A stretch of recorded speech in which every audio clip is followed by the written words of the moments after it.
بسم اللہ الرحمن الرحیم۔ سوال ہے کہ ایک شخص بیمار تھا اور اس نے بسم اللہ الرحمن الرحیم پڑھ کر دوا کھانا شروع کیا۔ اس کے سامنے اس کا دوست بیٹھا ہوا تھا۔ اس نے بسم اللہ پڑھنے سے روکا اور کہا کہ دوا کھاتے وقت بسم اللہ الرحمن الرحیم کے بجائے بسم اللہ هو الشافی هو الکافی پڑھنا چاہیے۔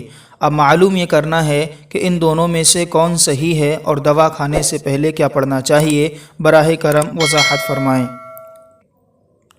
سامعین، اس کا جواب یہ ہے کہ دوا کھاتے وقت بسم اللہ هو الشافی هو الکافی یہ خاص طریقے سے الفاظ پڑھنا شرعاً ثابت نہیں ہے، لہذا دوا کھانے سے پہلے بسم اللہ الرحمن الرحیم پڑھ لینی چاہیے، جیسا کہ دوسری چیزوں کو کھاتے وقت پڑھتے ہیں، اور یہی افضل ہے۔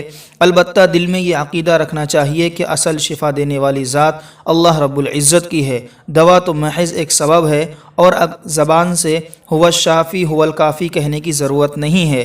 البتہ اگر کوئی شخص هو الشافی هو الکافی زبان سے کہہ دے بسم اللہ پڑھنے کے بعد تو اس کی بھی گنجائش ہے، لیکن افضل یہی ہے کہ بسم اللہ الرحمن الرحیم پڑھے اور اس کے بعد دوا کھا لے، جیسا کہ فتاوی ہندیہ جلد نمبر 5 صفحہ نمبر 459 کتاب الکراہیہ میں ہے، الاشتغال بالتداوی لا بأس به اذا اعتقد ان الشافی هو اللہ تعالی۔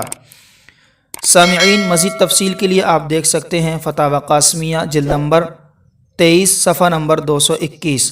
اللہ رب العزت عمل کی توفیق عطا فرمائے اور صراط مستقیم پر قائم فرمائے، آمین یا رب العالمین۔